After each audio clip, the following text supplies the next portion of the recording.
Ottawa Police Service has requested a public safety warning. At 3:36 p.m. Eastern Daylight Time, police attempted to pull over a speeding vehicle on Bottrail Way. The vehicle resisted, and a high-speed pursuit started.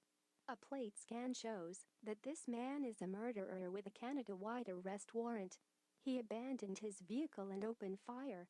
He is also believed to be responsible for a fire near Grey Nuns Avenue. He is described as Scott Davis, a 5-foot-tall white male with brown hair.